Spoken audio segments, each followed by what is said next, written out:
Esse episódio contém temas sensíveis como suicídio e saúde mental. Pedimos que considere possíveis gatilhos antes de continuar ouvindo.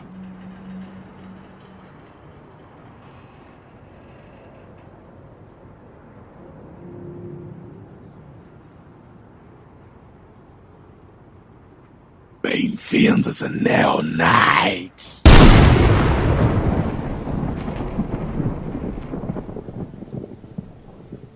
Com uma bala alojada na testa, um cyberpsicopata se mantém caído no chão e uma mãe em prantos com seu filho no colo chora sua morte.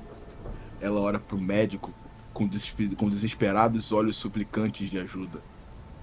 Faça alguma coisa. Você pode consertar ele.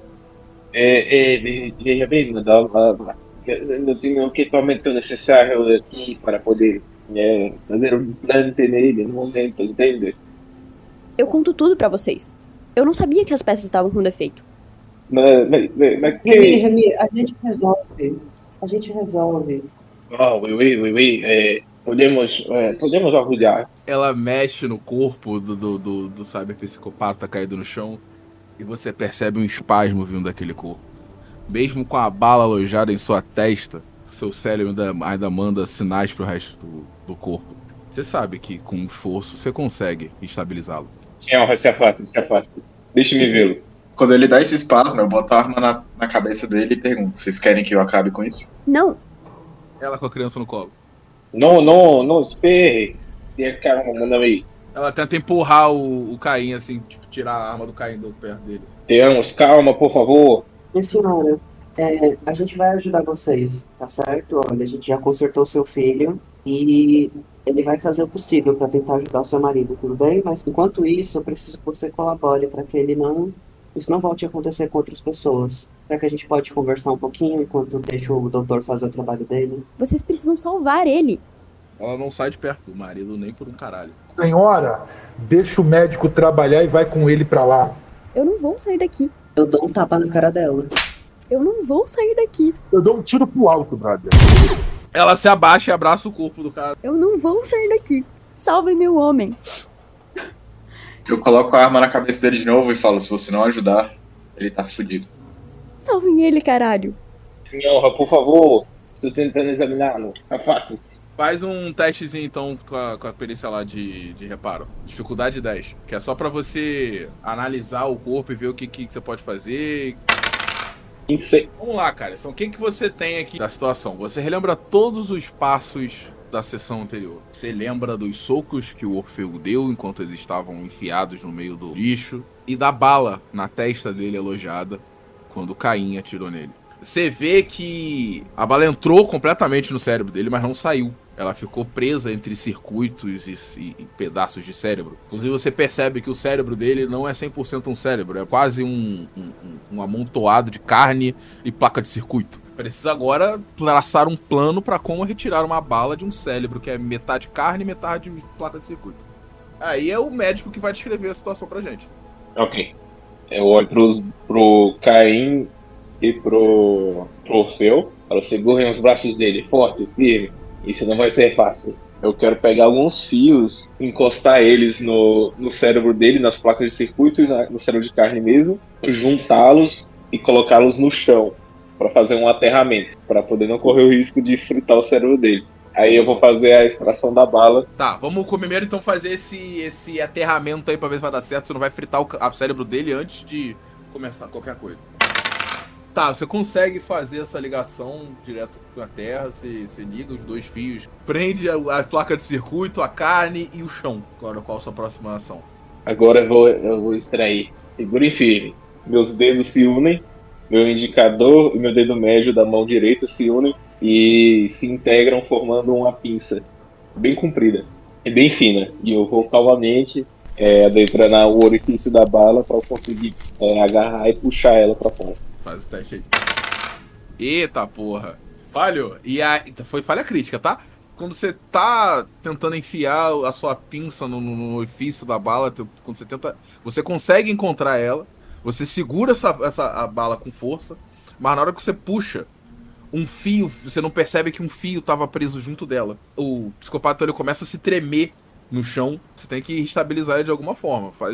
Descreve a sua ação aí pra estabilizar o corpo. Vou usar o meu gás sonífero pra poder acalmar os espaços, botar ele num coma induzido. E eu vou tentar fazer tipo uma cauterização no fio, soldar o fio de volta no lugar que ele tava. Oh, ele consegue com glamour. I'm a medic. Cara, você estabiliza o corpo. O gás sonífero funciona, ele entra pelas narinas do cyberpsicopata que na mesma hora trava. O corpo dele relaxa e ele parece um homem morto no chão. Mas você vê que as funções cerebrais dele continuam constantes e você consegue fazer aquela solda com os seus implantes, o laser que você tem no dedo. Você consegue soldar os fios novamente e você tem a certeza que ele está estável. Estava o suficiente para ser levado ao hospital.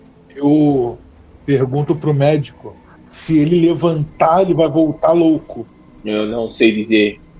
Talvez devêssemos testar o pendrive que não se render nos deu. É melhor, né? Porque se ele levantar em qualquer lugar onde tivesse viu, vai dar merda. Ok, oui. Por favor, quem está com o pendrive? Eu acho que o último pode ter sido o Rex, hein? Ele joga pro Remy o pendrive. Pega o pendrive e procuro na cabeça do psicopata uma entrada de conexão para poder instalar o sistema nele e bloquear o vírus, o cybervírus. E se não for na cabeça a entrada? Geralmente é na base do crânio. Não, você encontra sem problemas, você coloca o antivírus nele, mas ele continua deitado no chão. Eu vou tentar rodar um relatório no cérebro dele para ver se alguma coisa mudou ou se ele ainda parece estar infectado. Não, você percebe que os sinais característicos lá que a Esguia passou, dos olhos vermelhos e do fato do cérebro ficar recebendo o sinal de que os implantes estão ligando toda hora, pararam. Beleza. Eu viro pra mulher. Pode ficar tranquila, senhor. Ele vai ficar bem. Não entendo nada que ele fala, cara. Socorro. Não entendo esse sotaque, você, ignorante. Cara, a mulher ela chora copiosamente, mas ela agradece. Obrigada. Ele é meu homem. Eu não posso perder ele agora. E chora assim, apoiado com a cabeça no peito do pequeno Remy. Eu tô dando umas palmadinhas nas costas dela pra ela se tranquilizar. Falando, está tudo bem, está tudo bem. Se espera alguns minutos, chega uma viatura da polícia. O Rex entra com o corpo do cyberpsicopata na viatura e leva embora todo o caos e destruição que aquele homem deixou pra trás. Agora tá lá, a mulher com uma criança no colo, sentada, perto de uma fogueira, com um rosto choroso. Eu vou ir falar com ela. Olha assim pra criança. Olha aí, até que ele é bonitinho, não é? Eu acho que a gente não teve muito tempo de conversar devido a tudo que aconteceu, né? Mas a gente conseguiu, a gente vai salvar o seu marido. Qual que é o nome dele mesmo? Ei, Manu, ele é tão importante pra mim. Ah, sim. Então eu acredito que... Ela chora um pouquinho. Espero ela, assim, terminar o choro. A gente tá tentando chegar na raiz desse problema, sabe? Seu marido, ele não enlouqueceu do nada. Tem outras pessoas passando por isso. E eu acho que a gente quer construir um lugar menos perigoso pro seu filho, não é? Vai colaborar com a gente? Eu ajudo. Ela olha pra pilha de lixo assim que tinha perto da comunidade dele. Foi lá em cima. Lá em cima ele começou a achar essas coisas. Mas eu não sei se ele sabia o que tinha achado. Eu disse pra ele que não era pra ele fazer isso. Mas seu marido sabe implantar essas coisas? Não. Ele pegou um médico. Um médico cânio, aqui do lixão. Pra poder colocar nele. Entendi. Olha, acho que a gente poderia dar uma visitinha nesse médico. Vai que a gente consegue entender o que foi que aconteceu e encontrar uma forma melhor de fazer o seu marido de volta. Ele não tem mais volta. Eu sei disso. Eu sou burrinha, mas sei que ele tá além. Além de poder ser salvo. Ele colocou aquela coisa nas costas. Ele disse que ia mudar nossas vidas. Que ele ia ser mais rápido, que ele ia ser mais forte. E que ele ia voltar aos tempos do exército. Sabia que ele era um grande soldado? Ela olha pro Orfeu assim e ele vê que ela tem a mesma cara de militar. Ele era que nem aquele ali. Um soldado fervoroso. Mas em algum momento... Deveria ter sido ótimo, né? Sim, mas em algum momento ele se desvirtuou. Ele começou a fazer umas atrocidades. e no final das contas, usaram ele de bode expiatório. Exoneraram ele. E ficamos aqui, sem casa, sem dinheiro, perdidos no lixão. Vivendo de lixo. E ela volta a chorar pra caralho. Eu viro pra eles e falo: isso é muito comum no meio do exército. Usam, a gente sai como heróis e no final a gente é largado por toda a sociedade. Mas, olha, eu acho que eu posso conseguir uma coisa melhor pra vocês. Pelo menos, seu filho tem um futuro ainda. Eu pego um papelzinho, um caderneta assim, escrevo o endereço lá do render e digo assim: olha, você vai até esse endereço aqui e diz que o seu filho e o seu marido foram vítimas da protegida dele. Ele vai saber o que fazer com vocês. Fala que você só quer um trabalho, dar uma vida digna pro menino. Ela dá uma olhada meio, tipo, emocionada pra você. Obrigada. Tipo, te abraça, bota a cabeça no peito assim e começa a chorar. Dá umas batidinhas assim na cabeça dela. Tudo bem, tá tudo bem. Só desencosta um pouquinho. A gente precisa ir atrás do médico que fez isso colocou um implante no seu marido.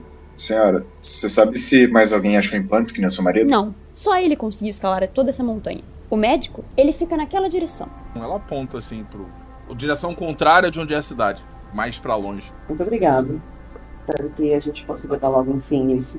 Ela levanta e sai andando com um papelzinho e o filho no colo.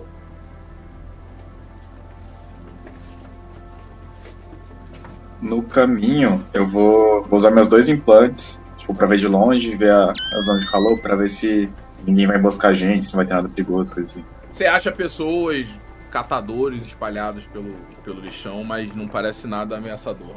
Tá bom. Queria fazer uma rolagem de interface para eu poder ter pelo menos uma lista assim dos implantes que tiverem ali próximos da região, que ainda funcionam. 17 é bastante alto.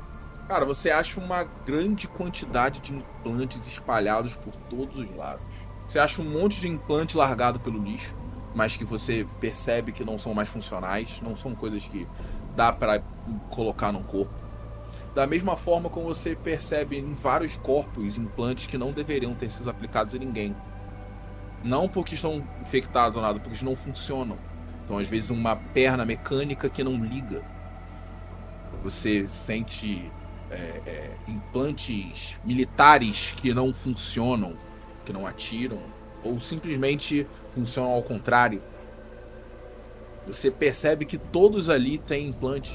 Todos os catadores, todos os moradores do lixão têm implantes. E cada um parece uma qualidade pior do que o outro. Você vê implantes com 50 anos, que já passaram por 10 corpos diferentes.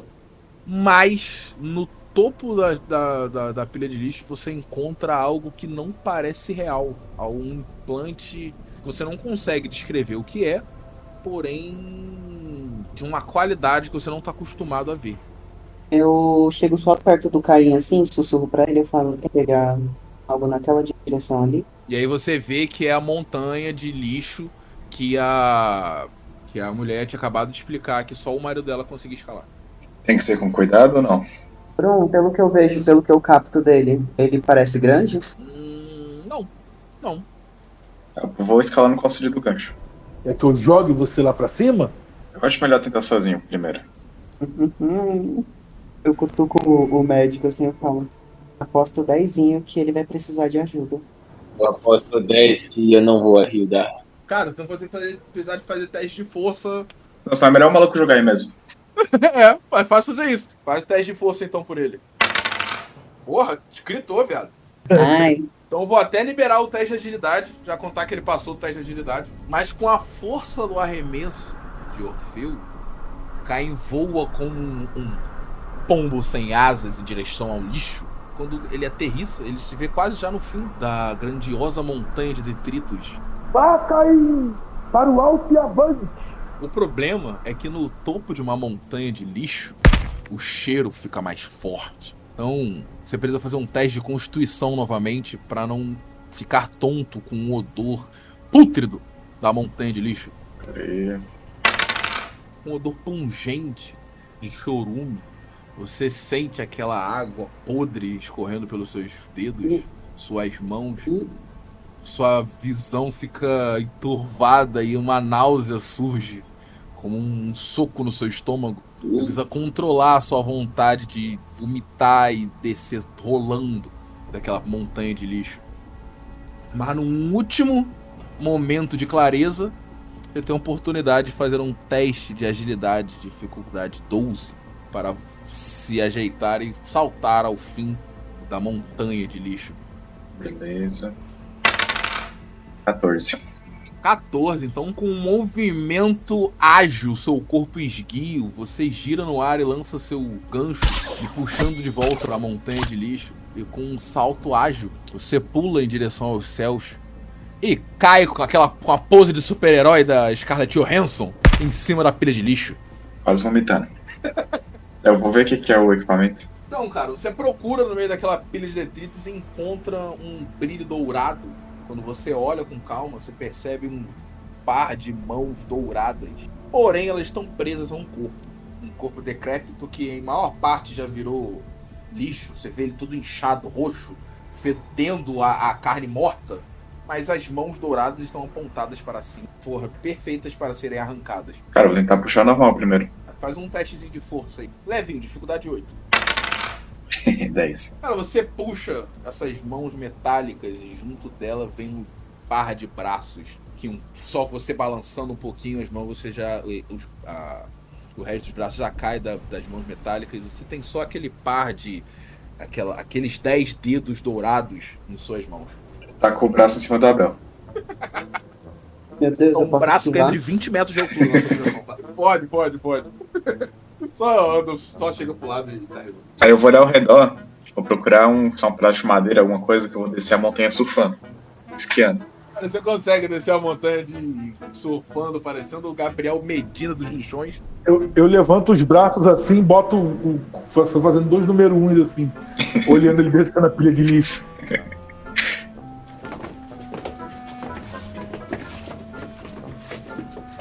Agora vocês vão caminhar em direção à oficina, que é do medicânico, vão fazer o quê? Ou pra oficina, né? Pro mecânico, né?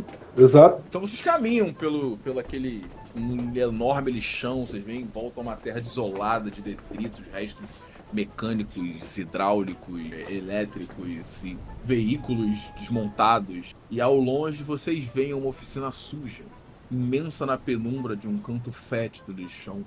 O aroma de solda fria permeia o ar. Os contornos de sombras revelam a figura esguia do medicânico, com sua pele pálida, destacando-se do cenário sombrio. Seus cabelos grisalhos formando uma aura desgrenhada ao redor da cabeça. Cada membro seu uma engrenagem, cada articulação uma junção metálica. Seu abdômen um giroscópio humanoide, oscila movimentos mecânicos inquietantes. Seus olhos, um humano, outro uma lente robótica, projetando um brilho sinistro. Um braço é uma complexa rede de ligas e circuitos, enquanto o outro, embora com aparência humana, ostenta unhas de metal resistente e ossos revestidos por painéis metálicos. Sua coluna é uma sinfonia de engrenagem, permitindo-lhe torcer o tronco em ângulos impossíveis, enquanto suas pernas são uma amalgama de próteses cibernéticas e implantes futuristas. Das profundezas da oficina, enquanto vocês se aproximam, o corpo envelhecido e mecanizado sai da penumbra. E ai! Eu sou protético! Ah, Ora, parente do nosso médico, então, né? Os médicos tudo falam assim, então. Oi, gente que faz porra aqui nessas bandas?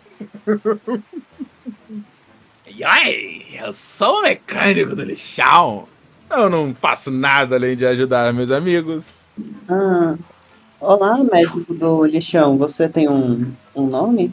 Meu nome é Protético. Está surdinho, jovem? Um pouco enjoado com esse ambiente tão exuberante, né? Enjoado por quê? Isso é oficina, minha obra-prima. Realmente, um trabalho impressionante. Você fez tudo isso sozinho? Ele estufou o peito assim, com muito orgulho. Então quer dizer que eu tô diante de um gênio. Um gênio do lixão. Você já viu mágica sendo feita com restos da cidade? Eu sigo batendo palmas. Não acreditava, mas... Então eu acho que talvez seja você exatamente a pessoa que a gente tá precisando, Frenético. Então como eu posso ajudá-lo? Seus amigos do lixão... Essas pobres jovens almas perdidas no lixão. Eu tento ajudá-los como posso. Pois o senhor percebeu, né, que tem uns deles ficando meio... saindo um pouquinho da linha por conta daquele novo vírus? Galinha aqui é o feio desencapado. Chega perto dela, é uma média. Você toma um choque e não sabe mais onde tá. Eu quero verificar se esse cara aí não tá com aqueles sinais do vírus. Tipo, olho vermelho, as paradas que são características da psicose.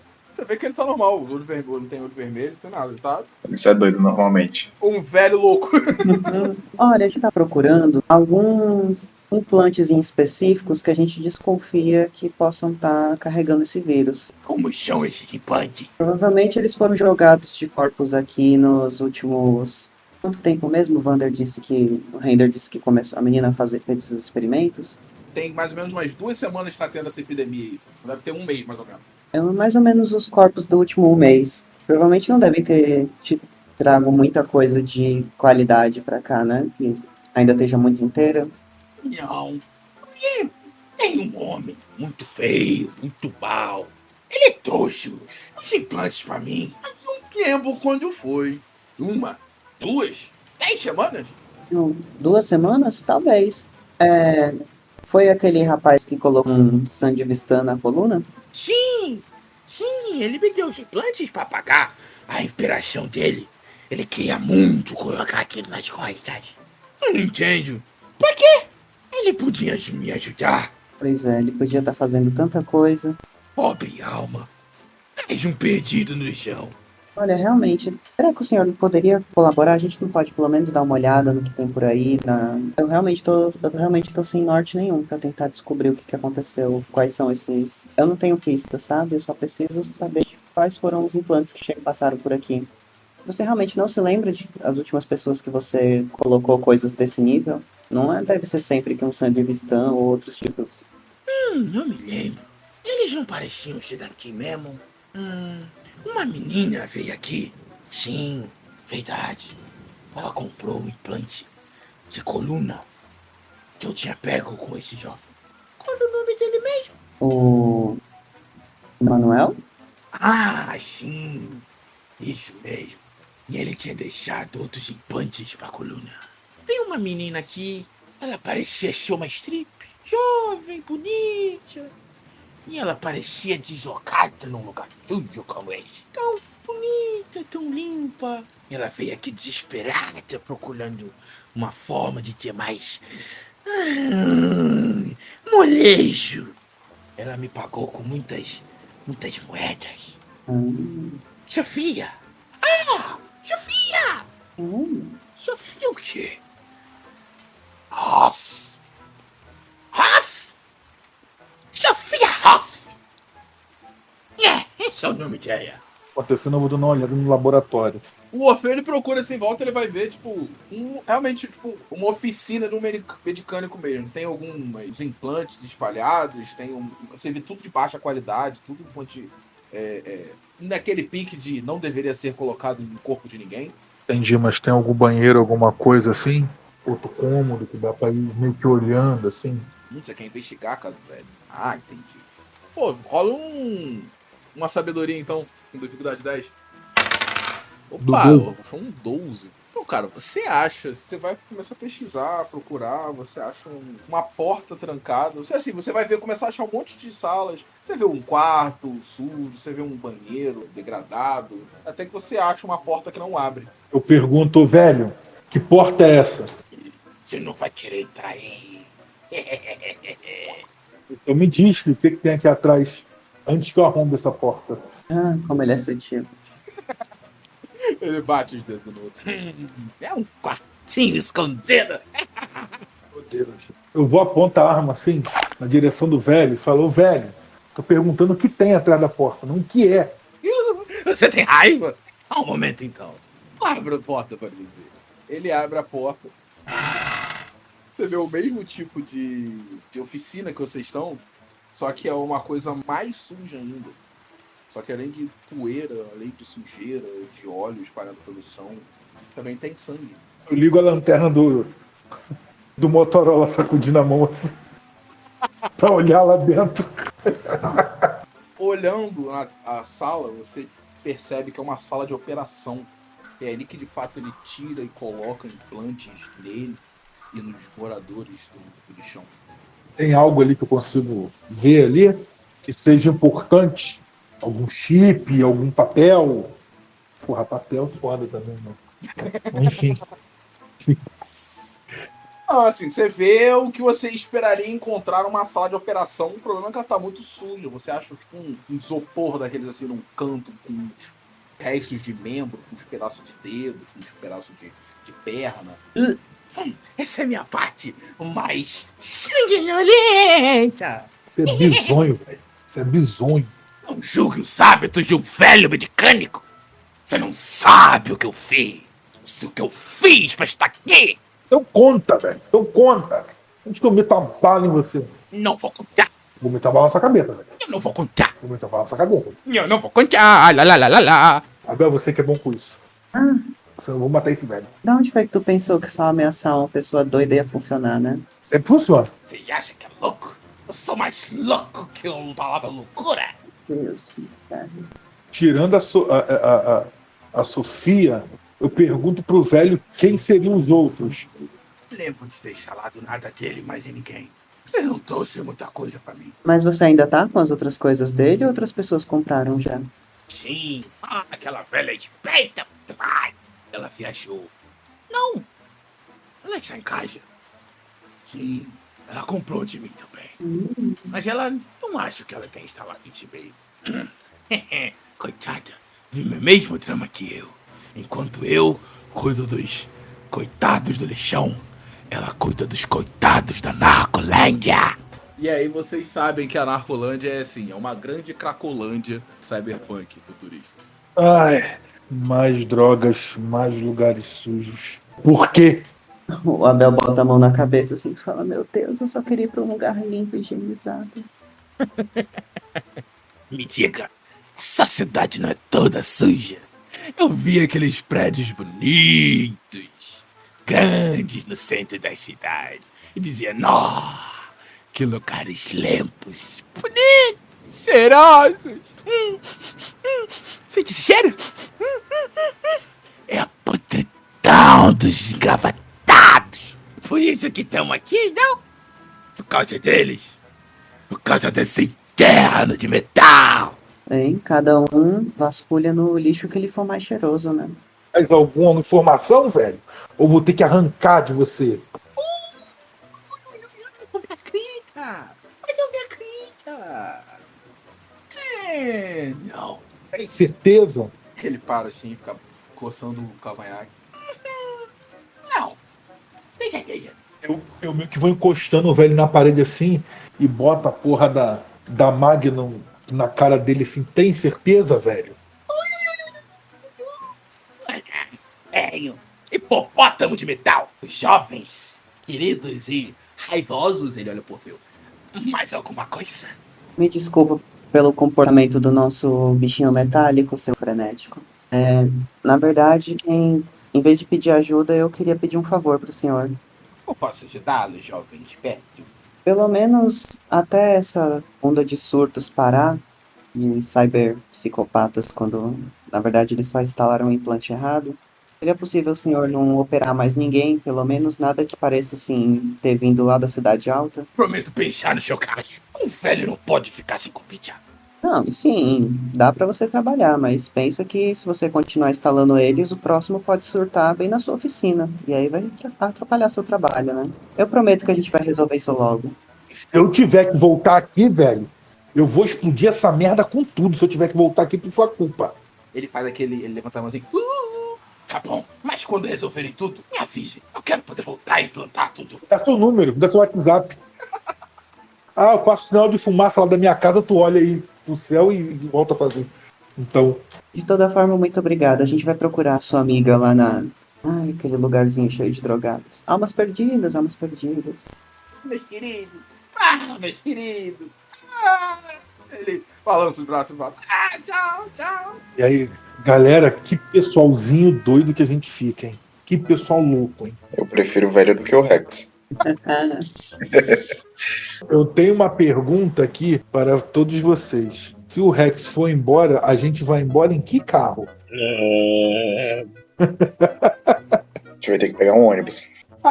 Vocês ao longe assim, vocês veem depois que acaba o lixão, a estrada passando. E aí lá vocês podem pegar o ônibus. Hein? Isso é muito fofo. Eu estendendo o polegar assim, pedindo carona.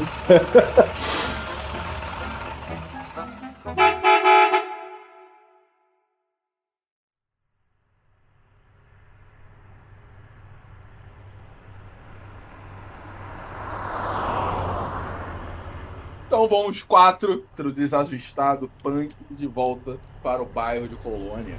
No caminho eu quero perguntar pro Abel, assim, Abel, tu consegue procurar aí na internet, sei lá, como é que tu faz aquela da Sophie Hoff, descobrir onde ela trabalha? Sim, provavelmente o meu contato no bar do Render deve conhecer todas essas garotas, principalmente se ela instalou alguma coisa no nível de vídeo. Onde vocês preferem ir primeiro? Nela ou na Cracolândia dela?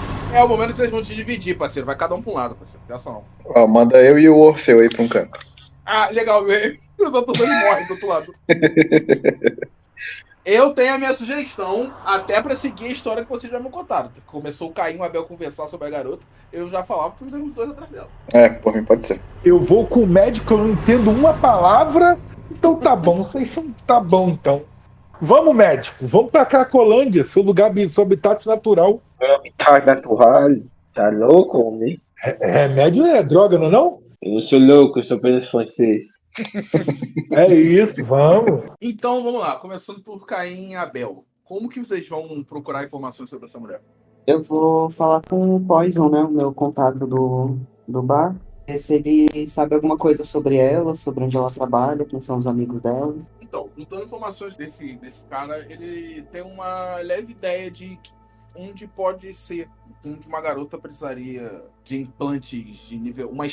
Por que uma stripper precisaria de implantes fodas? Ele tem uma ideia de mais ou menos pode ser, e ele encaminha você para uma boate chamada Zou, na parte mais nobre do bairro, que é a parte mais próxima do centro. Vocês perguntam sobre a Sofia, mas o segurança dizem que eles não veem ela há mais ou menos uns 4 dias.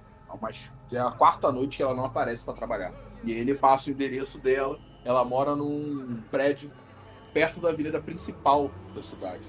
Uma praça larga que tem uma grande quantidade de movimento. Vocês veem um prédio que ela mora ao longe, ele é um colosso de metal e vidro. Vocês vão ter que subir num elevador bonito, clássico. É um luxo comparado ao lixo que vocês estavam. No prédio, no centro de Colônia, os transeuntes continuam suas vidas mundanas, repetitivas e sem graça. Enquanto Abel e Caim, uma dupla de irmãos esquecidos pelo Éden, adentra um corredor sombrio de um prédio decadente, até a porta entreaberta do apartamento de Sofia. O ambiente exala um ar de abandono, com um carpete sujo cedendo lugar a um azulejo metálico da entrada do apartamento. Da porta entreaberta, os dois conseguem ver uma jovem, seminua, com a pele branca e os cabelos ruivos, olhando pela janela, vendo a selva de metal e vidro abaixo de si. Quero rolar um Perception pra ver se ela tá estranha já. Show, pode ir, por favor. Dificuldade 10. 13. Você percebe que ela tá com espasmos. Você vê que ela tá tipo, parada, olhando pra janela. Mas ela tá com alguns espasmos, assim. Do lado ela dá uma tremida. Mas você não consegue ver os olhos dela porque ela tá de costa. Eu acho que ela já tá infectada, Bel. Bruno, ela percebeu a nossa presença ali?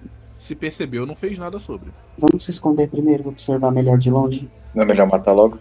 Mas se ela não estiver afetada, a gente pode tentar plugar o pendrive nela o mais rápido possível e ver melhor, né? A gente nunca sabe, a gente tá nadando no escuro. Vai que ela tem alguma informação. Se você quer arriscar, eu vou me posicionar pra atirar caso algo dê errado. Você não precisa atirar em mim. Oi. Boa noite. Você tava aqui? Sim. Eu sempre estive aqui.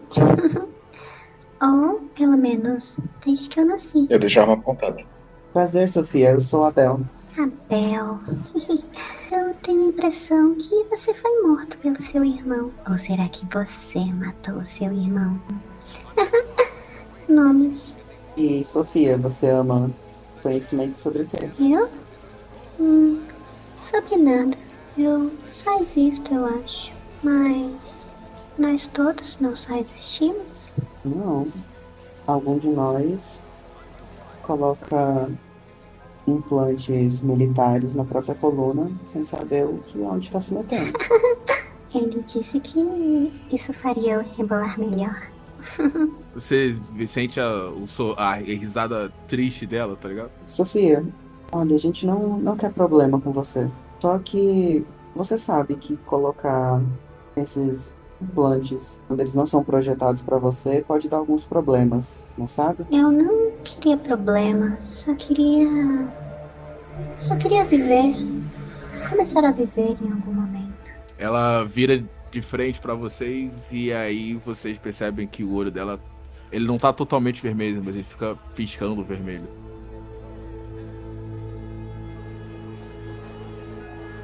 Enquanto isso, o gigante e o pequenininho, eles chegam à entrada da Narcolândia, uma grande avenida, onde antes era para ser um bairro planejado, perto do aeroporto, com várias opções, um prédio com os arranha-céus lindos, mas na real vocês encontram um cenário decrépito, sujo, com moradores de ruas espalhados pelas largas avenidas e uma barricada na frente que não deixa carros passarem.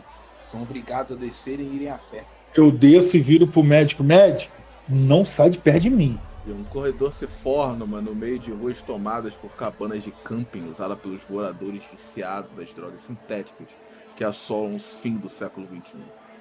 Os prédios que margeiam as calçadas tomadas por cabanas existem rostos curiosos nas janelas que ali restam, apesar da grande maioria estar menos da metade ainda de pé. Os prédios semi-demolidos e abandonados se tornaram metal retorcido e concreto podre, fraco e precário. Algumas construções de madeira ainda se mantêm de pé, apesar da precariedade da sua construção. Vocês sabem que a parte norte da colônia era uma comunidade carente, mas como os narcoviciados tinham tomado aquelas ruas e transformado no Narcolândia, era algo que ninguém sabia explicar. Vendo toda a droga espalhada no local, eu preciso de um teste mental do nosso amigo usuário de drogas lícitas, inicialmente sabidas, para se controlar e não entrar no meio das rodas de crack. Não, rola aí o mental do Orfeu, por favor, pra ele tentar se controlar. Valeu, médico. Tô indo fumar caixinha. Mano, eu vou pegar ele pelo braço assim e dar uma estapeada nele assim. Uns tabefe na cara pra ver se ele acorda do trânsito. Mano, mantenha o foco. Você sabe que pode se perder aqui. Nós vamos conseguir completar essa missão e sair daqui bem. Vamos? Foi muito tempo na guerra, foi muito tempo usando isso todos os dias. Ah, é uma sensação incontrolável. Mas eu vou indo contigo, assim. Eu entendo, mas você terá que ser forte. O Orfeu caminha meio baqueado ao lado do Remy. Até que uns 2 quarteirões à frente eles veem uma figura. Vocês imaginem a coisa mais esguia que vocês conseguem imaginar. Pense exatamente no contrário. O que vocês foram procurar era a tal amiga de protético. E vocês percebem ser a famosa vovó do motor. Essa referência aí, quem viveu, hein? Porra! Muito bom. Vocês vão fazer o quê? Vão seguir ela? Vão atrás dela? Vão na direção dela? Ela tá, tipo, sei lá, uns 2 quarteirões de distância assim de vocês. Eu olho pro médico, simbora. Vamos na frente ali, vovó do motor em pessoa. É ali que tá o foco. Vamos, Cortella. Eu também não entendi, não. Ai, caralho. Então vocês vão na direção dela, ela vira pra uma esquina e vocês são obrigados a seguir ela.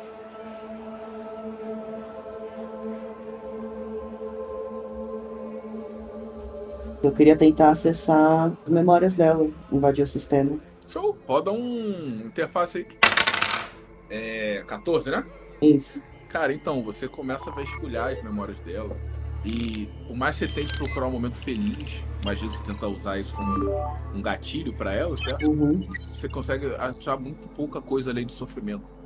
Você vê abandono parental, você vê abuso infantil, abuso no trabalho, você procura sobre a história dela na própria cabeça, mas você percebe que ela só tem guardado no seu disco de memória, no seu SSD cortexal, memórias tristes sobre perda de pessoas que ela ama, sobre a forma como ela foi escanteada por todas as pessoas que já passaram na vida dela. Você vê o cafetão barra chefe dela, né? Da boate, falando como ela era fraca e ela dependia a vida dela dependia daquele trabalho, então ela tinha que se esforçar, tentar melhorar. E se não fosse de uma forma natural, ela tinha que colocar implantes no corpo para fazer o que ela não conseguia fazer. Você vê as esmolas que ela recebia, ganhando menos do que qualquer pessoa precisaria para sobreviver. Por mais que você procure memórias na cabeça dela, memórias felizes, você só consegue achar tristeza. Você vê ela olhando pra uma stripper mais velha que ganha dinheiro pra caralho e tentando se espelhar, rebolando como se não tivesse nem coluna, como se o corpo dela fosse um... Porra, como se ela fosse uma cobra rebolando no ar. O que você tá procurando na minha cabeça? Você sai assim desse transe que você tava enquanto buscava as memórias dela com ela falando. Seu relato é muito triste. Eu não consigo o sofrimento de uma pessoa e não tentar procurar uma forma de ajudar. Ela anda em direção à cama. Você vê que é bem próxima da janela.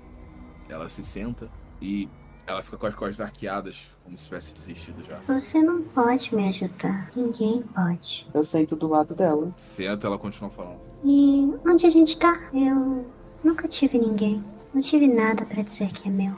Eu só moro aqui porque a boate não queria que eu fosse uma moradora de rua. Quando ele senta na cama, eu vou chegar ali na porta e continuar com a arma apontada pra ela. Descanse, soldado. Eu não tenho o que fazer. Eu não tive uma vontade de brigar. Essas coisas em mim parecem... Eu não sei se eu tenho controle sobre mim mais. O único impulso que eu tenho no momento é de desistir de tudo. É de pular por essa janela. Fingir que o mundo acabou e esquecer. Olha em volta. Esse mundo já não tá condenado. Vivemos em rotinas cansativas. Ganhamos menos que o necessário para sobreviver. E choramos todas as noites antes de dormir. Olha, se você não quer fazer mais mal para esse mundo ainda, é melhor então você se matar antes que você enlouqueça. Não posso dizer que você está errado. Olha, Sofia, a gente só precisa que você verifique esse pendrive aqui só para garantir que isso que você colocou na sua coluna não vai te transformar numa cyber psicopata, porque aí sim o fim seria ainda pior. Então é isso? É cyberpsicopatia? Não existe cura. Não tem cura. Ela pega o pendrive na mão sem rir. Um pendrive. E eu vou fazer o que com isso? Depois disso aqui eu vou entrar em uma reabilitação, ficar 10 anos tentando voltar minha mente pro lugar, pra voltar pro mesmo lugar que eu tô, com uma dívida gigantesca, com um serviço público que me cobra, continuando precisando lutar pra viver. Diz pra mim, você acha que vale a pena? Parece valer a pena? Hoje eu vi uma mulher que não tinha nada, comendo lixo, e a esperança dela estava desmoronada, mas ela estava segurando um filho nos braços, porque o mais importante que a vida dela era daquele outro. Sei que a vida não tá fácil. Se você soubesse o que eu e o rapaz, o soldado ali que não descansa passou, talvez você ficaria surpresa como a gente ainda tá de pé. Mas o ponto é que você não encontra sentido na vida em si mesmo.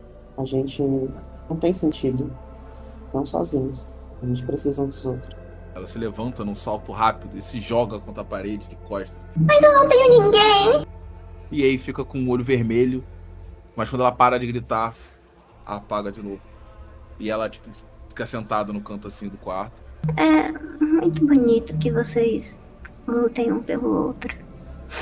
Uma mãe lute pelo seu filho, mas a minha mãe não lutou por mim. E eu não vou ter um filho pra lutar por ele. Eu me aproximo dela assim, estendo a mão. Você lutaria por um amigo? Não tente me enganar, fingindo ser o que não é. Ela levanta assim com calma. Não precisa fingir que é um amigo. Garota, tu falou que tu ia desistir, eu ainda tô aqui insistindo. A gente podia ter só posto esse pendrive na tua nuca e dado um tiro em você pra garantir que tu não ia matar a gente. Mas eu falei pra você, eu não consigo ouvir alguém sofrendo e não tentar resolver. Ela sorri, tipo, comovida assim. Obrigada por isso. Mas Eu tô além da salvação. Besteira. Agora tu vai plugar esse pendrive aqui, que vai ser o tua nova vacina. E assim que eu resolver essa missão, eu volto aqui pra gente tentar renegociar a sua dívida. Ela pega o pendrive assim, senta na cama de novo. Pode mesmo me ajudar? Uhum. Ela olha pro pendrive, olha. E até que ela coloca na cabeça. Sente que tem um programa rodando no cérebro, ela vê aqui as estatísticas, os números. E depois que ela atira, ela diz: Eu não sei se eu sinto diferença. É assim mesmo? Isso é mais que uma prevenção, sabe? Ela fecha os olhos assim, balança. Tô com sono. E cai deitada na cama. Você é muito mole, Adel. Você sabe que ela tá condenada. A qualquer momento ela vai pirar e vai matar um monte de gente aqui. A nossa missão é clara. A boa parte me diz que ela acredita que amanhã pode ser melhor. Qualquer coisa desconta do meu pagamento, eu pago e previno. A gente joga ela da janela agora. Vai morrer dormindo, sem sofrimento. Se você fizer isso, você não fala comigo nunca mais. Você tem 10 minutos pra provar que ela não vai ficar louca. Não preciso provar nada, garoto. Eu te tirei de um tubo de ensaio. Ela tá deitadinha assim, tipo, posição fetal, dormindo. Parece uma criança. Vocês veem que ela não tem mais de 20 anos, deve ter uns 19 no máximo. Olha pra ela. Ela tinha a minha idade quando a gente fugiu de lá. A gente pega o endereço dela, entrega pro render e diz pra ele ficar monitorando ela. Pelo menos é mais um dado da pesquisa da garota, saber o que acontece depois da vacina. Vai que ela encontra algum dado importante.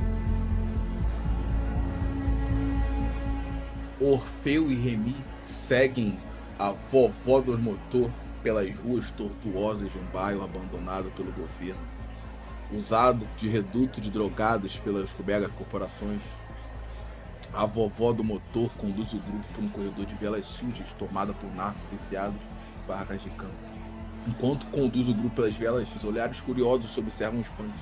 E quando o grupo se vê encurralado por jovens arruaceiros com barras de ferro nas mãos, um simples olhar intimidador da vovó do motor afasta todos que fogem como hienas amedrontadas pelo leão predador da floresta. Esses meninos têm medo do que não conhecem. O problema é que eles só conhecem o vício. Então ele deve ter muito medo. E a senhora não parece ter medo algum. Deve conhecer muito. Eu já vivi muito, garoto. Vocês são tão jovens, inocentes. O grupo continua a caminhar pelas vielas narcóticas com uma nicotina na corrente sanguínea até chegar a um grande portão de metal, com vergalhões presos às placas de metal que bloqueiam o caminho. A velha à frente deles abre o portão com aceno de mão. Fazem erguer o pesado pedaço de metal. A dupla, que segue a velha, passa por que parece uma garagem, com carros melhorados com tecnologia rústicas, coloridos com cores que variam de cinza chumbo ao tom de amarelo envelhecido. Peças mecânicas, engrenagens, rotores, motores e correntes ficam espalhados no entorno de cerca de 10 carros parados na sua garagem. Depois da garagem, onde uma espaçosa oficina com o pé direito baixo se estica por dezenas de metros abaixo de um prédio decrépito, a velha se senta em uma cadeira de frente a grandes monitores que mostram dados em uma tela amarronzada. Onde os punks olham, tudo parece marrom, amarelo, cinza e sempre muito velho. Não reparem na idade dos equipamentos. Tudo funciona bem. Vocês devem estar se perguntando por que eu os trouxe aqui, seus fedelhos. Devia se perguntar o porquê que a gente tá aqui e não por que você me trouxe pra cá. Mas eu os trouxe aqui, não trouxe? Para de mexer o saco, criança chata. Vocês estão procurando implants infectados, certo? Nossa, temos aqui a mãe de Ná. Não, é a vovó do motor. Então olha isso aqui.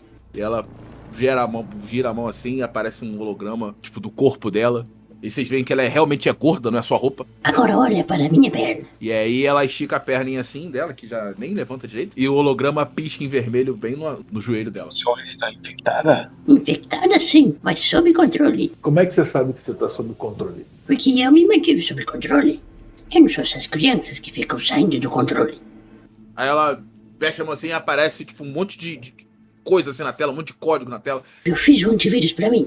Sim, eu fiz. Sob perfeitas condições. Você vê que tem olho vermelho? Olha aqui meus olhos. Não tem nada vermelho. Aqui, ó, branquinho. Você poderia então plugar esse pendrive aqui pra acabar de ajudar na sua imunidade aí? Eu não vou nem falar que o pendrive ficou com outro grupo. A gente não trouxe um pendrive? Alô, médico! Alô, médico! Fudeu. Não, relaxa, você fala quando vocês têm o backup, não tem problema não. Eu não uso essas coisas de jovem. Olha isso, parece um brinquedinho. Isso aqui que é um computador de Ela verdade. bate assim a porra do computador de... Parece que é um computador dos anos 90, que parece uma sala inteira, tá ligado? Tipo uma pilastra assim, é tipo um computador gigante. Isso aqui é tecnologia de verdade. Isso aqui eu confio, não nessas coisas. Se você balançar um pouquinho, deixar cair, sai um fio do lugar e acabou. Vovó do motor, eu quero saber se você sabe, como você tem muitos contatos, você sabe onde tem mais outros implantes. Primeira coisa, eu vim aqui por essa informação e para tirar esse implante de você. Você bota o pendrive, fica limpo, a gente vai embora. Criança chata, você é chato, porra. Ela acende um cigarro. Eu peço um para ela. O braço mecânico dela assim pega e joga pra você o maço. Eu desenvolvi o antivírus, que só funciona em mim. Uma caceta que eu vou usar esses pendrive defensivo de criança cibernética. O que eu uso é só pra me manter viva. Se não fosse isso, eu seria uma jovem, linda, bela, na frente de um computador. Talvez um implante na coluna pra manter ela reta. Eu peço pro médico analisar se isso é verídico. Analise o que quiser. Eu vou ficar com a minha perna esticada esperando vocês. Eu quero analisar o antivírus que ela produziu e comparar com o digital. Rola a sua inteligência então, por favor. Estou nervoso. Você começa a mexer ali no joelho dela, você tenta conectar alguma coisa, mas você começa você tenta conectar, sei lá, o seu entrada USB no joelho da velha, você vê que realmente não tem nenhuma entrada. Eu já falei pra você que não adianta. Eu não tenho conexão externa. Não sou igual vocês, jovens chatos, que fazem qualquer coisa pra se manter atualizados. Eu tenho minha tecnologia que eu acredito e que eu confio, e é isso. O que eu preciso é que vocês me ajudem. Em troca, eu ajudo vocês, os senhores fedelhos. Vamos à proposta, pode falar. Vamos lá. Ela mexe no console dela ali, aparece um monte de informação, um monte de código. Tá vendo isso aqui? Isso aqui é um antivírus. Muito bom, inclusive. Ele que me mantém o vírus travado na minha perna. E este implante envia os sinais característicos para o meu cérebro, mas só ele. Eu consigo me controlar assim. Esse vírus impede de ele se espalhar. O problema é que eu preciso tirar esse joelho e colocar um novo, mantendo esse vírus ativos. Agora, Fedelos, me digam, você acha que eu conseguiria fazer isso sozinho? Claro que não, por isso que eu trouxe um médico. É claro que eu conseguiria, mas eu queria dar oportunidade para vocês me ajudarem. Ah, que beleza. Mentira, é brincadeira. Mas eu preciso realmente da ajuda de vocês. Mas não se sintam importante por causa disso. Posso ajudar vocês a encontrar o responsável por tudo isso. Mas vamos ao primeiro trabalho, não? Oi. E qual joelho que você quer? Ali, ó. Daí ela aponta uma pilha assim, de tranqueira assim. No meio daí. Essa perna aí. Essa daí. Não, a do lado. Sim, essa daí. Pega aí, por favor. Beleza. Aí você acha tipo uma perna mecânica, você vê que é maior do que a perna dela, mas vai ter que servir. Então, médico, francês, ou qualquer lugar que você venha, vamos trabalhar? Oui, sem problema. Excuse-moi. Deixa-me olhar esse joelhinho, né? Caso você não tenha reparado, eu sou uma velhinha, indefesa, cansada. Oh, quão cansada eu sou. Nasci nos anos 10, estou nos anos 90, então não aguento muita dor. Então, por favor, com cuidado. Pode deixar. Ela puxa o console dela, vem uma... como se fosse aquelas cadeiras de colégio, tá ligado? A carteira vem girando assim, bum, fica tipo na altura do peito dela. Ela começa a mexer nos tecladinhos. Faz um teste pra mim, por favor, de reparo. Enquanto a operação tá rolando, o Orfeu vê o bisturi do Remy entrando na parte de carne da perna da velha. Ele escuta umas porradas no portão de metal do lado de fora. Qual é, ô velha? Porra, traz esse maluco aí, caralho. Eu fiquei sabendo que essas porra me fizeram um estardalhaço lá no lixão, vieram aqui bater mais pobre, porra, qual foi? Aí ele escuta um monte de grito do lado de fora. Eu consigo olhar pra essa galera? Não, você só vê o portão tremendo, com um monte de gente batendo no portão. Saindo do prédio, o som de vidro quebrando de som. Do alto do prédio, entre escassos carros voadores e painéis de LED, um corpo esguio e belo cai como uma pluma em câmera lenta do topo dos arranha-céus que brutalizam a paisagem. Impotente, A dupla vê o corpo de Sofia cruzar os hologramas no céu e ser iluminado pelas cores fortes da cidade, enquanto caem com um estranho deleite. Seus braços abertos contra o vento fazem sua roupa larga balançar com a constante lufada de ar da queda. E com um anticlimático som surdo, seu corpo cai na pista de concreto, antes de ser varrido pelas dezenas de carros que passam logo depois. Pelo menos ela teve coragem de acabar com isso. Ele vê o Abel que ele fica só olhando assim, tipo, paralisado. Aí ele senta no chão assim com a mão no joelho e se esconde um pouquinho ali, fica com o olho fechado um pouquinho, ignorando o mundo à volta dele. Eu vou subir de novo, ver se tem algo útil no quarto dela. Antes de você conseguir, cruzando a rua, enquanto vocês percebem a diferença dos transeuntes ao suicídio, onde pouco mais de meia dúzia de pessoas olha para aquela mancha de sangue que um dia era o corpo de Sofia, que escravo liga para o suicídio de outro após ser açoitado? Ele só não quer ser colocado no tronco de novo. Antes de conseguir voltar pro apartamento, você escuta uma voz, Caim. Ei, vocês são aquele pessoal que tá lidando com, sabe, psicopata, né? Um jovem com roupas semelhantes ao dos gangsters do bairro aparece. E seu amigo a tiracolo parece assustado ao seu lado. É que um amigo nosso tá com problema. A gente acha que ele tá ficando doido também. Vocês ajudam a gente? São dois moleques que vocês veem que tem 16 anos. E vocês sabem que eles não são realmente bandidos. Eles são tipo os molequinhos que quer sair com pinta de bandido pela rua. Vocês não conhecem especificamente eles, mas vocês sabem como é que funciona esses garotinhos. E a gente não sabia o que fazer com eles. A gente prendeu ele numa gaiola lá no nosso esconderijo. Aí a gente quer ver se alguém pode ajudar a gente. Acho que a gente pode, mas que tipo de implante ele tem? Não sei, é mais coisa básica, mais coisa de... Não sei. Ele comprou alguma coisa nova recentemente? A gente não sabe. Talvez ele tenha comprado algo escondido. Ele gosta de fazer umas coisas meio loucas. Aí, vamos lá. A gente manda só o endereço dela pro Render fazer uma varredura depois, passar o que ele achou pra gente. Vamos pelo menos tentar salvar outra pessoa. Claro, salvar.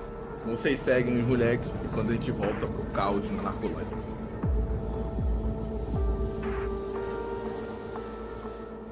Os portões de metal continuam sendo agredidos de porrada. O Orfeu percebe que tem soco, que tem barra de metal batendo contra o portão. E aí, o que você vai fazer? Continue focado na perna. Deixa que eu tomo conta aqui do portão. Fica focado nessa perna aí e conserte essa véia logo pra gente dar um jeito. Tem algum lugar pra me subir? Tem algum lugar pra mim fazer alguma coisa? Ou tem que só abrir aquela porta e acabou? É porque é tipo uma garagem de... Ah, tipo a garagem aqui do prédio, tá ligado? É tipo, é uma garagem mesmo, embaixo de um prédio. Aham. Tipo assim, você não tem muito pra onde subir, pra onde olhar, porque em cima são vários apartamentos, são vários andares. Ok.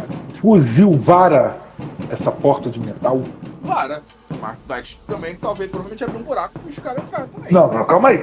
Não, assim, dependendo de como você atirar, às vezes você tenta fazer um arco com a arma. Não, calma aí, não sou um perna longa. Fazer uma estrutura, né? Passar um corpo, só um corpo com bala. Não, faça, vara o coisa assim. Beleza. Eu atiro na altura do peito, aonde estão batendo pra ver o que acontece. Cara, você percebe que para. Aquela batida toda, quando você atira, tem aquele estrondo de bala, todo mundo escuta, para tudo, para o som. Eu grito. Se continuar, vão matar todo mundo. Os caras matam pobre mesmo, viado! Começa a bater mais ainda no portão. E aí você vê como o portão começa a ceder, assim, começa a tremer e tá com o cara que vai cair. Beleza. Ai, que delícia o verão. O Remy enfia o bisturi na perna da velha, que ela dá uma tremida de dor, mas ela continua focada no console dela. Ela continua passando as travas do próprio corpo dela pro vírus. Pra esquecer a dor, ela começa a conversar com você. Eu conheço o Protético há tanto tempo. Nem lembro quanto tempo a gente se conhece. Meu Deus do céu, que dor. Ai. Foi ele que falou pra vocês virem aqui, não foi? Oui, madame, oui. Acalme, estou terminando. Aquele velho abusado. Ele luta todo dia pra sobreviver. No meio daquele chão, não sei se ele vai conseguir. Faz mais um testezinho aí pra mim, por favor. Agora dificuldade 10. Como você teve sucesso, diminuiu um pouquinho esse daí. Beleza. O bisturi vai mais fundo na pele da velha e quando você começa a perceber, você chega no osso. Você passou pela carne, já cortou metade da carne assim do joelho, assim, acima do joelho. Já chegou no osso, tá começando a cortar o osso, tem que trocar pro seu laser pra fazer um corte, pra começar a cortar ele. Faz mais um teste aí, dificuldade 10. 14. Você sente a perna dela esquentar, você sente que o corpo dela tá cedendo à dor, mas ela continua mexendo os dedinhos curtos, metálicos das suas mãos no seu console. Eu acho tanto que ele venderia coisas de má qualidade pra continuar vivo. Ele sabe que todo mundo vai se fuder, mas ele venderia. Não passaria fome, não pararia de ajudar os amigos dele do lixão. Não é? Que dor.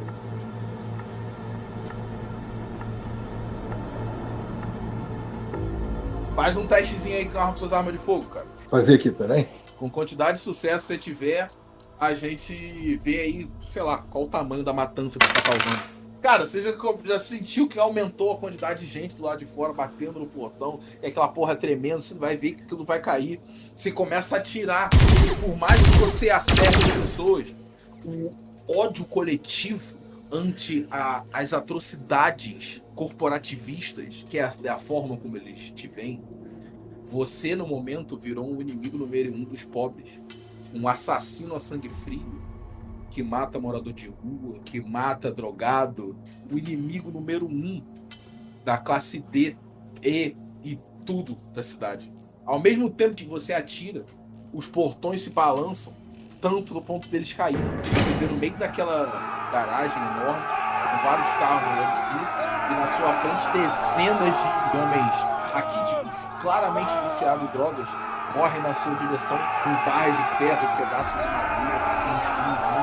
Eu te pedi um teste aí de dificuldade 12 de briga pra não ser varrido na porrada na primeira onda. Então, mas eu quero usar um implante logo de cara. Qual? O lança-chamas do peito. Não, show. Rola a sua briga com o lança-chamas, então. Aí. Nossa senhora. Você causa um pandemônio em chamas e metal.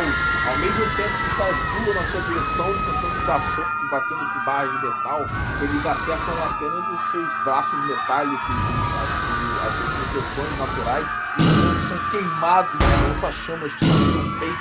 O metal se instaura ao redor. Que isso, cara? Esse cara não para, velho. Não é possível.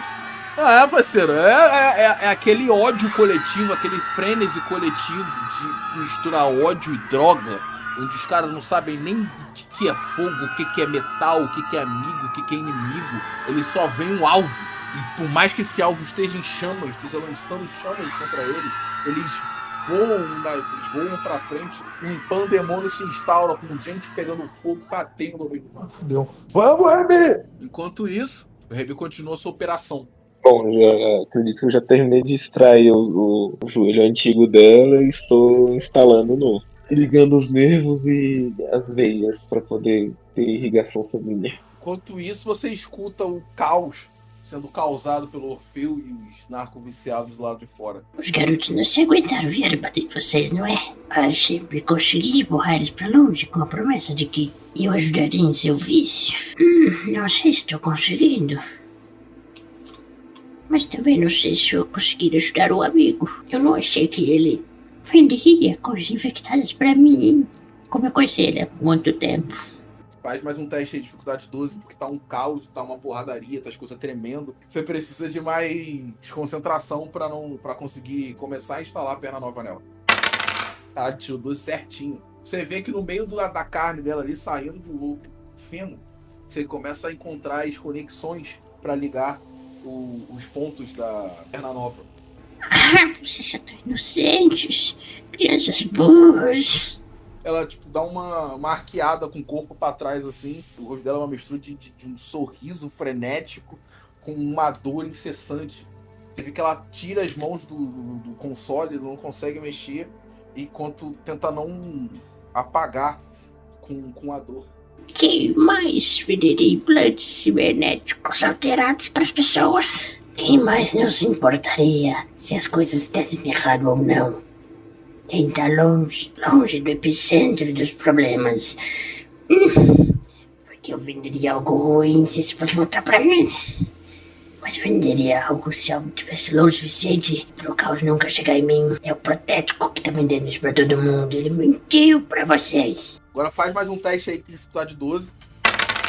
Mano, é isso. Você consegue conectar a perna nova no joelho da velha. Você vê que a perna começa a se retroalimentar, a se energizar. E agora a gente volta do Orfeu caindo na porrada com a galera em chamas. Pandemônio, porrada comendo, os caralho, nego pulando em cima de você. E aí, o que você faz? Eles vão primeiro acabar comigo pra depois ir no Remy, certo? Isso. Tipo, ele tem que passar por você primeiro. Eu dou um tiro com aquele míssil no meio da muvuca e ativo o escudo logo na sequência. Fala 2 vezes. No meio daquela porradaria, um monte de chama correndo pra tudo quanto é lado, você dá soco, você dá chute, toma chute, você não sabe nem mais o que tá te batendo, o que tá só parado existindo, você não sabe o que é um carro, o que é uma pessoa, tem gente amassada, tem gente desquartejada, tem gente estraçalhada, tem gente em chamas, tem gente carbonizada, e você tá no meio, e no movimento só você fecha o lança-chamas no peito, abre o seu escudo, e puxa a porra de um canhão que vem do seu ombro, e explode no meio de tudo.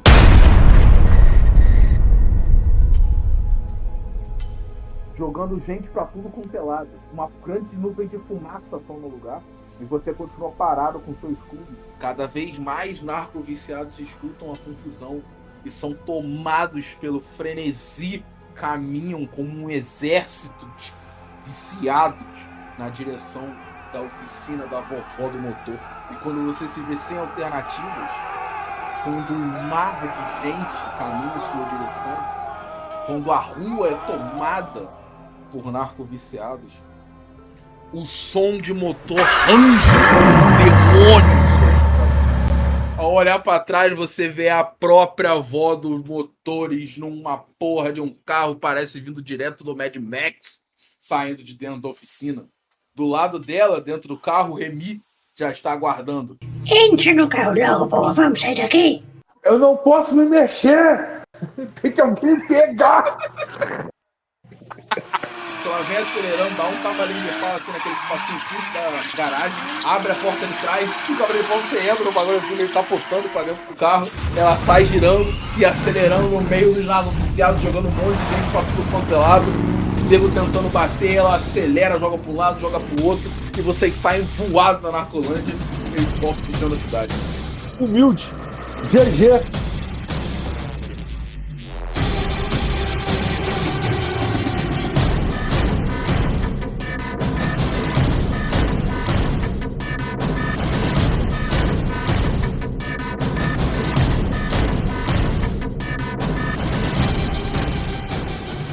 História e narração, João Brum. Remy, por Matheus Rabelo.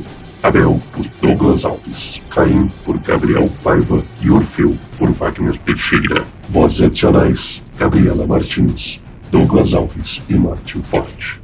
Edição, Martin Forte.